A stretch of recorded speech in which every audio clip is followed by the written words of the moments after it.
వాడి పరిస్థితి ఎంత భయంకరంగా ఉందంటే ఆ బుల్లెట్ తగిలింది మన ఇంట్లో ఎవరికైనా తగిలితే తెలుస్తుంది ఆ బాధ. నిజంగా చెప్పాలంటే ఆ తల్లి నిజంగా దండం పెట్టాలి 2 చేతులు ఎత్తి.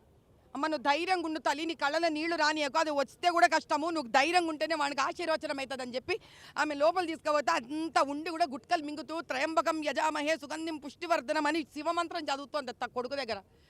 ఎంత మంచి ఏం కుటుంబమే అది. మన కర్మ. వాని కోసం ధర్నాలకు దిగకపోతే మన కర్మ, అది మన ప్రారంధం. ఇట్లాంటి యోధుల కోసము బయటికి రావాలి. మనం ఎట్లాగో బుల్లెట్ తీసుకుంటలేము, బుల్లెట్ తీసుకున్నోడు కోసం నిలబడాలి కదా, అంతే. నేను చెప్పేది ఇదే. యాక్షన్ ఏందయ్యా? యాక్షన్ అటెంప్ట్ టు మర్డర్, అది అటెంప్ట్ టు మర్డర్. కోర్టుకి అప్పచెప్పాలి. పట్టుకోలేదు. ఇన్ని సీసీ కెమెరాస్ ఉంటాయి, ఇంత వ్యవస్థ ఉన్నాక ఇంకా ఎందుకు పట్టుకోలేదు? అమ్ముడు పోయినారయ్యా, చెప్పు.